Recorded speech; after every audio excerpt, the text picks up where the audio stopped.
یا تمام جو رحم کرنے والے ہیں ان سے زیادہ مہربان اور ان سے زیادہ رحم کرنے والا ہے. تو اسی صفت کی خاطر چاہے کوئی اللہ تعالیٰ کا باغی ہی کیوں نہیں ہے، اس کے باوجود اللہ تعالیٰ ان کو رزق مہیا کرتا ہے، اور ان کی جو سہولیات ان کو چاہیے وہ اللہ تعالیٰ ان کو مہیا فرماتا ہے. تو اور دوسری صفت ہے الرحیم، کہ اللہ تعالیٰ بہت زیادہ پیار کرنے والا ہے، بہت زیادہ محبت کرنے والا ہے، بہت زیادہ رحم کرنے والا ہے.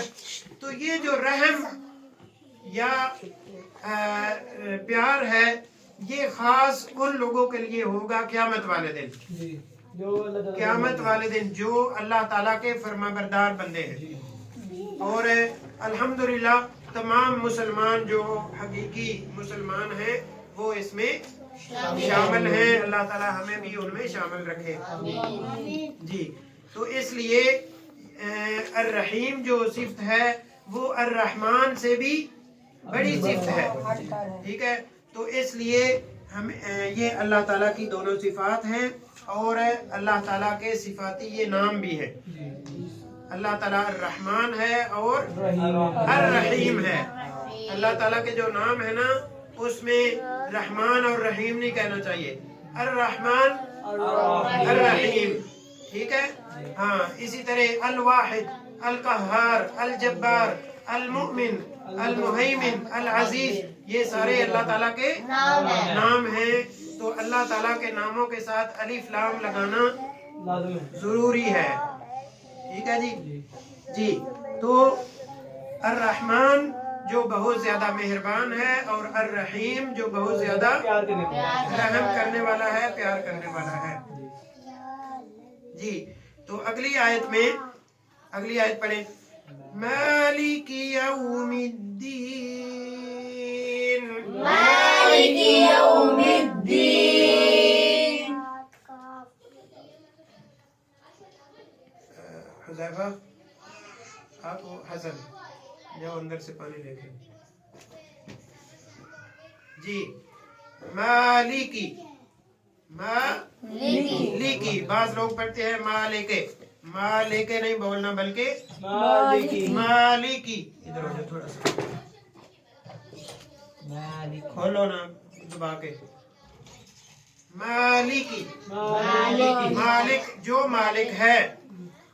ٹھیک ہے، مالک یوم الدین، مالک یوم الدین.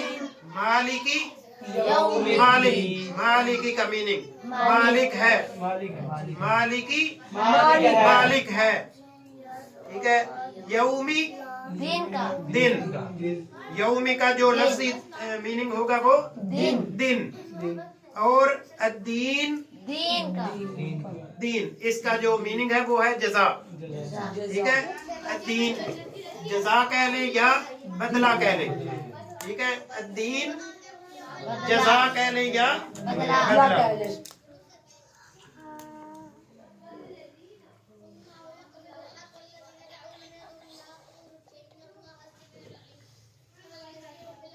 تو قیامت والے دن کو، قیامت والے دن کا ایک نام الدین بھی ہے، یعنی کہ وہ کون سا دن ہے جو کہ بدلے کا دن ہے. جو کس کا دن ہے؟ بدلے کا دن ہے. حتیٰ کہ رسول اللہ صلی اللہ علیہ وسلم نے فرمایا کہ قیامت والے دن اللہ تعالیٰ انصاف کرے گا. ٹھیک ہے، اللہ تعالیٰ انصاف کرے گا. جو بھی ظالم کسی نے ظلم کیا ہوگا وہ قیامت والے دن اس کا حساب دے گا، اس کا حساب دے گا. ٹھیک ہے جی. حتیٰ کہ نبی صلی اللہ علیہ وسلم کے فرمان کے مطابق اگر کسی سینگ والی بکری نے، دیکھیں اس میں بہت سارے پوائنٹس ہیں، کہ سینگ والی بکری نے اگر کسی بغیر سینگ والی بکری کو اگر کسی نے دنیا کے اندر مارا ہوگا تو قیامت والے دن ان کو بھی لایا جائے گا. اور جو بغیر سینگ والی ہے اس کو حکم دیا جائے گا کہ جو دنیا کے اندر تیرے اوپر ظلم ہوا، آج وہی ظلم یا وہی جو اس کا بدلہ ہے آج آپ جو ہے وہ یہاں پہ لے سکتی ہو، اور وہ بدلہ اپنا لے گی. تو پھر